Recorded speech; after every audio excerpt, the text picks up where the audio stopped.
Friends, मैं नमन कुमार फिर से स्वागत करता हूं आपके हमारे छोटे से चैनल कुंदन लर्निंग हब में। आज मैं आपको पढ़ाने वाला हूं क्लास 10th का केमिस्ट्री का चैप्टर 1 जिसका नाम है रासायनिक अभिक्रिया एवं समीकरण। इसके बारे में मैं कल इंट्रोडक्शन सभी चैप्टर के बारे में कल मैं दे दिया था।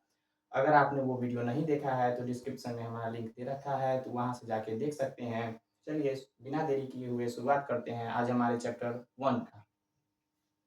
चैप्टर 1 में पढ़ना है हमें रासायनिक अभिक्रिया एवं समीकरण। इसके बारे में थोड़ा सा हम कल बता दिए थे, आज फिर से बता देते हैं कि रासायनिक अभिक्रिया आखिर होता क्या है। चैप्टर पढ़ने से पहले पहले उसका नाम के बारे में हमें पता होना चाहिए, उसका नाम का क्या डिफिनीशन होता है उसके बारे में पता होना चाहिए। चलिए पढ़ते हैं चैप्टर रासायनिक अभिक्रिया। अगर आप पेन कॉपी लेके बैठिएगा, अगर लिख रहे हैं तो लिख लीजिएगा। लिखिए पहले रासायनिक अभिक्रिया, प्रॉपर नोट्स बनाइएगा। पहले हम लिख रहे हैं रासायनिक अभिक्रिया।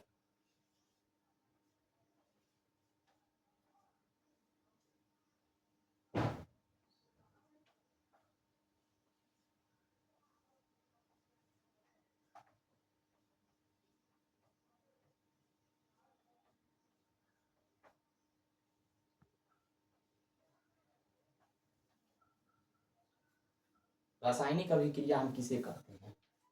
रासायनिक अभिक्रिया वो है, मतलब वो प्रक्रिया जिसमें दो या दो से अधिक तत्व आपस में जुड़कर या फिर टूटकर एक या एक से अधिक नए तत्व का निर्माण करते हैं, उसे रासायनिक अभिक्रिया कहते हैं। फिर से बोल रहे हैं, आप लिखिएगा। वैसी प्रक्रिया जिसमें दो या दो से अधिक तत्व आपस में जुड़कर या एक तत्व टूटकर दो या दो से अधिक तत्व का निर्माण करते हैं, उसे रासायनिक अभिक्रिया कहते हैं। जैसे कि एग्जाम्पल हम ले रहे हैं, सबसे छोटा सा है और सबसे आसान एग्जाम्पल ले रहे हैं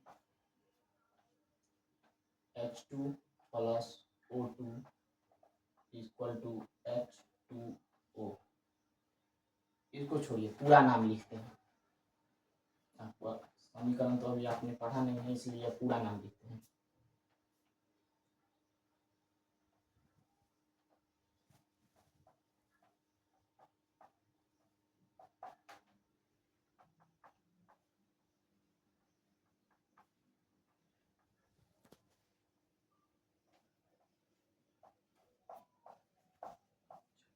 यहाँ देखिए, आपने पढ़ा होगा हाइड्रोजन एक तत्व है, यहाँ ऑक्सीजन एक तत्व है। ये दोनों जब आपस में जुड़ता है तो जुड़ के क्या चीज़ का निर्माण किया? जल का निर्माण किया।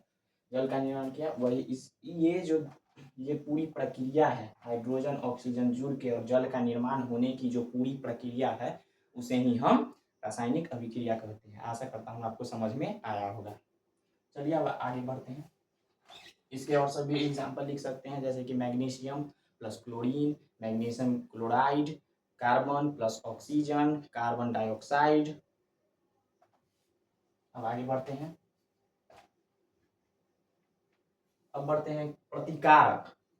प्रतिकारक आखिर होता क्या है? प्रतिकारक मैंने नाम ले लिया, अब बताता हूँ आपको प्रतिकारक क्या होता है। यहाँ पर जैसे कि मैं लिख रहा हूँ, सिंबल ही देकर लिखता हूँ, H2 C plus O2 equal to CO2। Symbol तो आप पढ़े ही होंगे क्लास 9th में, C से कार्बन, O2 से ऑक्सीजन और CO2 कार्बन डाइऑक्साइड। यहाँ ये दोनों जब पदार्थ है जिससे मिलकर क्या बना है? कार्बन डाइऑक्साइड बना है। कार्बन डाइऑक्साइड मिलकर बना है, तो इसको हम क्या कहेंगे? यही है हमारा प्रतिकारक। इंग्लिश में इसको रिएक्टेंट कहते हैं। प्रतिकारक। अब आगे है, ये दोनों हमारा क्या है? कार्बन पूछेगा, इसमें कार्बन और ऑक्सीजन क्या है? वो प्रतिकारक। इसके फलस्वरूप हमें क्या बना? कार्बन डाइऑक्साइड बना। कार्बन डाइऑक्साइड बना तो उसको क्या कहेंगे हम? प्रतिफल। प्रतिफल। आशा करता हूँ समझ में आया होगा। रासायनिक अभिक्रिया समझ में आ गया। रासायनिक अभिक्रिया में भाग लेने वाले पदार्थ जिनसे नए पदार्थ का निर्माण होता है, उसे क्या कहते हैं? प्रतिकारक कहते हैं। रासायनिक अभिक्रिया के में भाग लेने वाले पदार्थ जिनसे नए पदार्थ का निर्माण होता है, उसे हम प्रतिकारक कहते हैं। अब इसे कहते हैं प्रतिफल। उसका डिफिनेशन मैं बोल रहा हूँ। रासायनिक अभिक्रिया के फल स्वरूप बने नए पदार्थ को हम प्रतिफल कहते हैं। जैसे ये एग्जाम्पल लिख लीजिए, आप कॉपी में नोट कर सकते हैं और अपना मन से भी एग्जाम्पल लिख सकते हैं। प्रतिफल, रासायनिक अभिक्रिया के फल स्वरूप बना नया पदार्थ को हम प्रतिफल कहते हैं। एग्जाम्पल नोट कर लीजिए, C+O2। अगला एग्जाम्पल ले रहे हैं Mg plus O2 equal to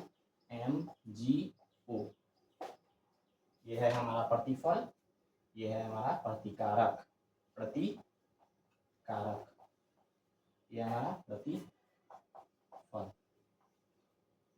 ठीक है, अब बढ़ते हैं आगे, नोट कर लीजिए, वीडियो पॉज करके आप सब नोट कर सकते हैं।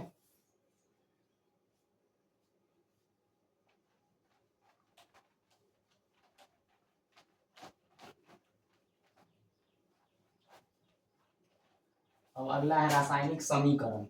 यहाँ पर है ना, रासायनिक अभिक्रिया बता दिया, अब समीकरण, समीकरण किसे कहते हैं, अब रासायनिक समीकरण के बारे में कर देखते हैं।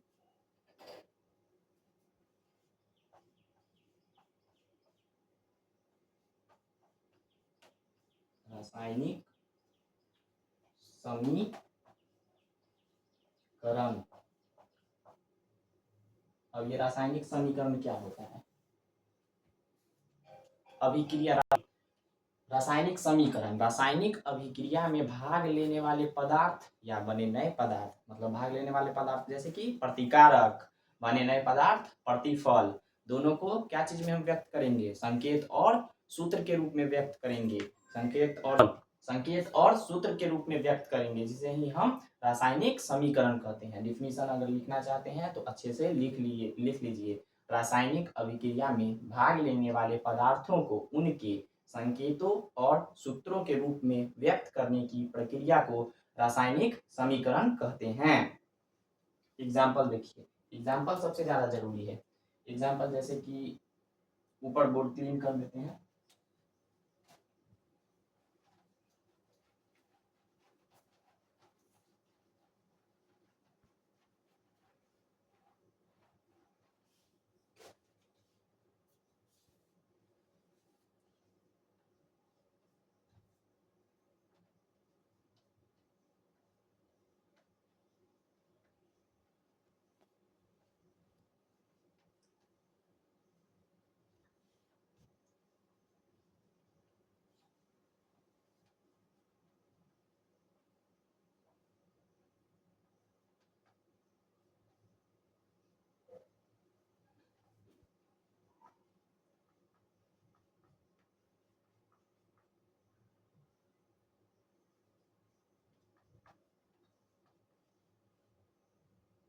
यहाँ देखिए, लिखिए मैग्नीशियम प्लस क्लोरीन इसको टू क्या बना, मैग्नीशियम क्लोराइड। मैग्नीशियम और क्लोरीन के मिलने से क्या बनता है, मैग्नीशियम क्लोराइड। यहाँ पर आप देख रहे होंगे कि मैग्नीशियम से लेकर यहाँ क्लोरीन तक लिखने में मेरा पूरा डिस्टेंस ले लिया, पूरा जगह ले लिया। इसी को शॉर्ट फॉर्म में लिखने के लिए ही तो रासायनिक समीकरण बनाया गया है।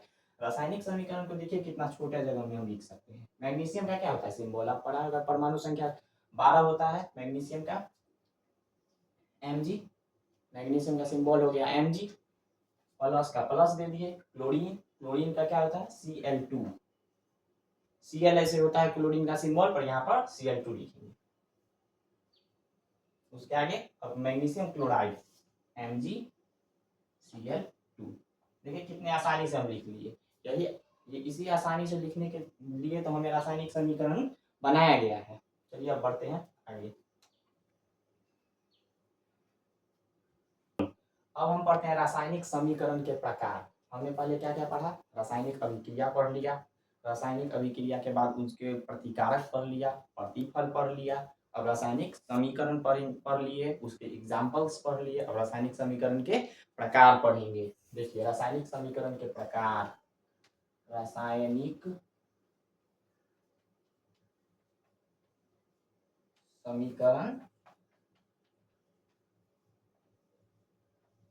समीकरण के प्रकार। रासायनिक समीकरण आखिर कितने प्रकार के होते हैं? रासायनिक समीकरण दो प्रकार के होते हैं। पहला संतुलित रासायनिक समीकरण, संतुलित रासायनिक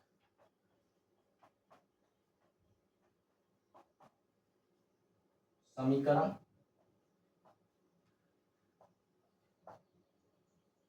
और दूसरा असंतुलित रासायनिक समीकरण। पहले देखते हैं कि संतुलित रासायनिक समीकरण किसे कहते हैं। संतुलित रासायनिक समीकरण को समझाने के लिए सबसे हम पहले एग्जाम्पल लेते हैं। एग्जाम्पल से आपको अच्छे तरह समझ में आएगा। यहाँ पर देखिए छोटा सा example, H2 plus O equal to H2O। यहाँ पर हाइड्रोजन आप देख रहे होंगे कितना है, यहाँ पर क्या कितना लिखा हुआ है, 2। यहाँ पर हाइड्रोजन के कितने अणु हुए, 2 अणु। यहाँ पर ऑक्सीजन के कितने अणु हुए, 2 अणु। अब ये दोनों मिलकर क्या बना दिए, यहाँ पर हाइड्रोजन के कितने अणु हो गए, 2 अणु। यहाँ पर ऑक्सीजन के कितने अणु, 1 अणु। इससे हमें क्या पता चला, यहाँ पर तो 2 था, यहाँ पर 1 हो गया। इससे हमें पता चला ये बैलेंस नहीं है, ये अनबैलेंस है। इसे हमें बैलेंस करना जरूरी है, केमिस्ट्री में बैलेंस करना जरूरी होता है। इसे हम बैलेंस करते हैं। देखिए बैलेंस करने के लिए सबसे पहले हम यहाँ पर कितना लगा देंगे, यहाँ पर देखिए यहाँ पर 0 ओ है, ऑक्सीजन के 1 अणु है, तो यहाँ पर 2 करने के लिए यहाँ पर हम 2 लगा दिए। ऐसे हम यहाँ पर 2 नहीं लगा सकते हैं, ऐसे रूल नहीं है। यहाँ पर हम यहाँ पर 2 लगा दिए और यहाँ पर 2 लगा दिए तो हाइड्रोजन हो। देखिए फिर से देखते हैं, यहाँ पर हाइड्रोजन के 2 अणु हैं, ऑक्सीजन के 2 अणु हैं, और यहाँ हाइड्रोजन के प्रतिफल जो बना वहाँ हाइड्रोजन के 2 अणु और ऑक्सीजन के 1 ही अणु हैं। इसे संतुलित करने के लिए हम यहाँ पर 2 लगा दिए। और यहाँ पर देख रहे होंगे कि ऑक्सीजन तो 2 हो गया, लेकिन हाइड्रोजन 4 हो गया। ऑक्सीजन 2 हो गया और हाइड्रोजन 4 हो गया, तो हाइड्रोजन पर भी यहाँ 2 लगा देंगे। अब देखिए दोनों तरफ के अणु मिला के देखिए कि कितने कितने हैं, दोनों तरफ बराबर हुए कि नहीं। यहाँ पर कितने अणु हो गए, 2 दूनी 4। हाइड्रोजन के कितने अणु, 4 अणु। ऑक्सीजन के 2 अणु। यहाँ पर हाइड्रोजन के 4 अणु, ऑक्सीजन के 2 अणु। यहाँ से 2 हुए ना, ऑक्सीजन के 2 अणु। अब संतुलित होगा, यही तो संतुलित रासायनिक समीकरण है। मतलब वैसा रासायनिक समीकरण जिसमें दोनों ओर तत्वों के परमाणु और अणु समान हो, उसे हम संतुलित रासायनिक समीकरण कहते हैं। इसे डिटेल में हम अच्छे से बाद में पढ़ेंगे, अगला वीडियो हम देंगे तो उसमें संतुलित रासायनिक समीकरण को संतुलित करना आपको सिखाएंगे। ठीक है, अब आगे बढ़ रहे हैं। अब देखते हैं असंतुलित रासायनिक समीकरण। अब असंतुलित रासायनिक समीकरण हम किसे कहते हैं, वैसा समीकरण जिसमें दोनों ओर तत्वों के परमाणु समान नहीं होते हैं, उसे हम असंतुलित रासायनिक समीकरण कहते हैं। जैसे कि वही एग्जांपल लेते हैं, H2 प्लस O2। छोटा सा एग्जांपल ही लेते हैं। यहाँ पर क्या है, H2O बना, संतुलित अभी नहीं है। यहाँ पर हाइड्रोजन के 2 अणु, ऑक्सीजन के 2 अणु, यहाँ पर 2 है, ऑक्सीजन के 1। यहाँ पर संतुलित नहीं है, इसलिए हम इसे क्या कहेंगे, असंतुलित रासायनिक समीकरण कहेंगे। जैसे कि यहाँ पर लेते हैं C प्लस O2।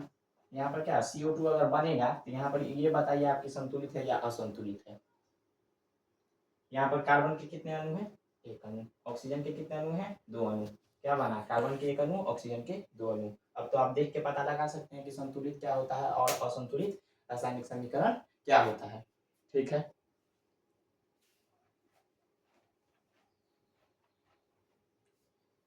अब देखते हैं रासायनिक समीकरण को लिखने के नियम क्या होते हैं। ये हमारा लास्ट टॉपिक है, इसके बाद हम क्लास को एंड करेंगे। रासायनिक समीकरण को लिखने के क्या क्या नियम होते हैं। रासायनिक समीकरण को लिखने के नियम होते हैं कि रासायनिक अभिक्रिया में सबसे पहला नियम, रासायनिक अभिक्रिया में भाग लेने, पहला नियम, रासायनिक अभिक्रिया में भाग लेने वाले पदार्थों को उनके क्या चीज में लिखते हैं, संकेत और सूत्र के रूप में लिखते हैं। जैसे कि हाइड्रोजन रहेगा तो H लिखेंगे, कार्बन रहेगा तो C लिखेंगे, क्लोरीन रहेगा तो Cl लिखेंगे, मैग्नीशियम रहेगा तो Mg लिखेंगे, और बहुत सारा चीज लिखेंगे। तत्वों को उनके सूत्र के रूप में लिखते हैं। अब अगला नियम, दूसरा नियम कहता है कि जो भी सूत्र हम लिखते हैं उन सभी को जोड़ते कैसे हैं, प्लस चिन्ह के साथ, योग चिन्ह के साथ हम उसे जोड़ते हैं। जैसे कि यहाँ पर जोड़ रहे थे ना, Mg प्लस Cl2 क्या बन गया, MgCl2, MgCl2। यहाँ पर क्या होगा, संकेत के रूप में लिखे, पहला नियम का फॉलो किया, उसके जोड़ चिन्ह से जोड़े, दूसरा नियम का फॉलो किया। अब तीसरा नियम कह रहा है कि प्रतिकारक के बाद जोड़ चिन्ह के जोड़ने के बाद हम उसे प्रतिफल के लिए वहां पर तीर चिन्ह का निशान देते हैं। क्या चीज का निशान देते हैं, तीर चिन्ह का निशान देते हैं, प्रतिफल को दर्शाने के लिए। इधर प्रतिकारक है, इधर प्रतिफल है, प्रतिफल को दर्शा रहा है ये तीर चिन्ह कि हाँ उधर प्रतिफल है।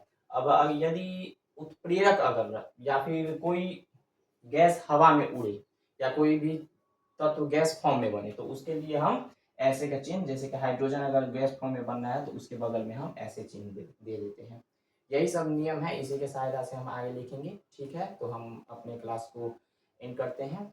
और हमारे चैनल को लाइक करें, शेयर करें और सब्सक्राइब करें। Thank you.